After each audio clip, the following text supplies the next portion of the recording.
Welcome to my YouTube channel. My name is Latoya, and this is the Quantum and Beyond podcast, where we talk all things quantum and I make it personal to you. So, my story begins with burnout. From childhood till about 2006, I studied classical violin. I also was a dancer where I studied ballet, modern, jazz, African, all the things. And so by 2006, I was done. And I could not see myself continuing to pursue a career in dance for many reasons that will be maybe another episode for another time. And so I had to figure out what was next. I spent a good 3 to 4 years trying to answer that question and eventually landed on science. And the way I did this was I went to the library, went to the career section, and I would just check out books. There were books on the law because I was thinking of becoming a lawyer. So I checked books out on that. That was boring. Then I went and checked out books on international affairs and international studies because I was interested in travel and doing diplomacy. That didn't really hold my interest. But finally, I landed on medicine. And it tracked because I was a dancer. You learn about all these physical modalities to kind of take care of your body. You learn about your body, all the different names of the muscles and the different bones and joints and whatnot. So again, it tracked. So I was like, great, let's try medicine. So the next step in medicine is you need to volunteer at a hospital, which makes sense. So I volunteered at a hospital for about 6 months. Keep in mind, too, I was volunteering. I live in New York City, so I also had to work to pay bills. So I'm working multiple jobs. There's life stuff happening. And so I did that for 6 months. And I actually really enjoyed it, in spite of the fact that I'm getting home at like midnight to 1 a.m. because of the traveling time once I finished my shift. And was like, all right, so we did this for 6 months. Now let's go to school. Picked out Brooklyn College because that's the closest school to me. It's a great school. And started taking pre-calculus and biology. And this was really going to be the determiner because if I didn't like either one of these classes, medicine was just not going to happen. But it turned out I really liked both of them. I had great professors, and one of whom especially kind of mirrored my transition period. My biology lab professor actually went from a tow truck driver to becoming a biologist, specifically a virologist or a scientist who studies viruses like cold, the flu, etc. And that was inspiring to me because I also came from a completely different field and am transitioning over into the scientific world. So, like I said, lucked out with getting really amazing professors. Same for math. He taught in a way that showed me, instead of seeing math as you need to follow this step to the next step to the next step to the next step to solve an equation, it's more like rearranging the pieces of a puzzle, and you just have to understand what all of the pieces are and what they mean. That got my creative juices going again. And this is the same creative juices that I had when I was a dancer, but now I could apply it to math problems. And so then that's what I was able to do. Did really well. Then we get to chemistry. And eventually, when I took it again, completely aced the course. But the first time around, did not do well at all. But the positive that came out of that was that I landed on the quantum chemistry chapter. So you might be like, quantum chemistry, what is that? So quantum chemistry is obviously a branch of chemistry, but specifically it focuses on the structure of an atom. So for anyone who's not familiar, an atom is composed of a nucleus, which is pretty much think of a ball, and that ball might be composed of smaller balls. And there's two different types of smaller balls. There's protons, which are positively charged. Think of like your batteries, right? There's a positive and negative side. And then there's another ball type of ball that has no charge at all, and they like to stick together.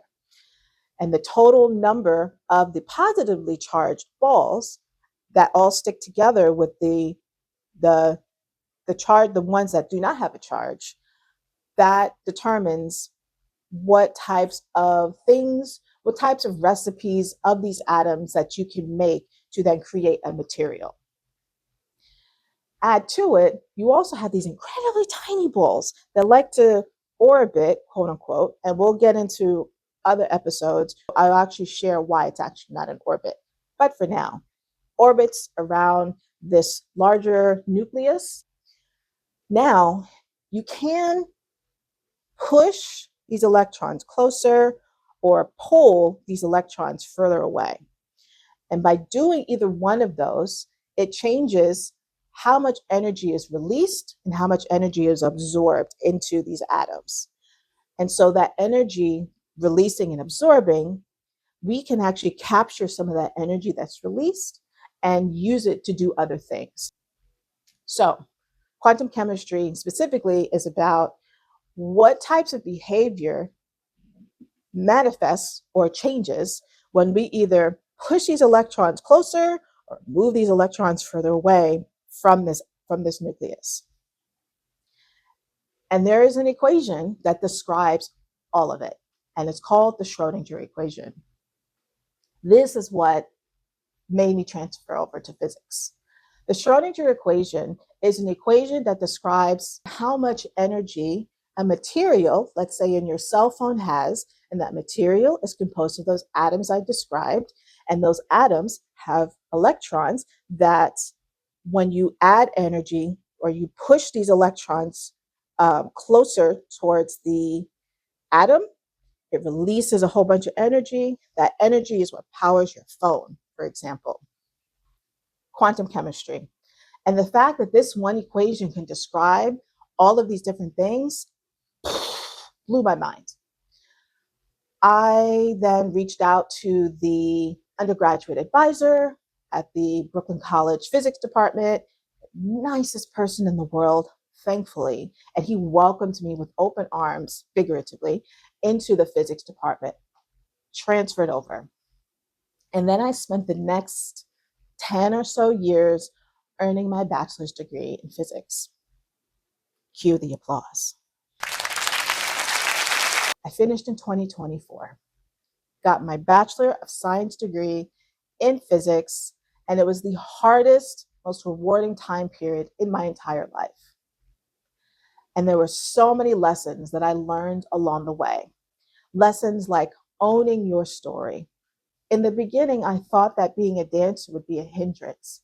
And what I realized eventually was that it was an asset. My creativity is what allowed me to pass my classes. My ability to be on stage allowed me to learn how to communicate effectively with all different kinds of people. And the fact that I was able to work in a profession that requires a lot of long-term focus, just like in dance, just like in ballet in particular. So by earning my bachelor's in science degree in physics, I tripled my income. That is life-changing for my family tree. In addition to that, I work in a field where I get paid to learn.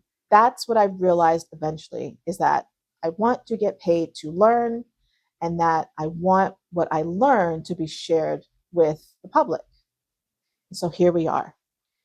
We are here at episode 1, where I have shared my story. Now you might be wondering, podcast. Great, you shared your story. What's next? So for this podcast, there will be more solo episodes, and these episodes will have practical connections between how quantum physics affects your life as well as the actual concepts in quantum physics. And yes, we will go into the math.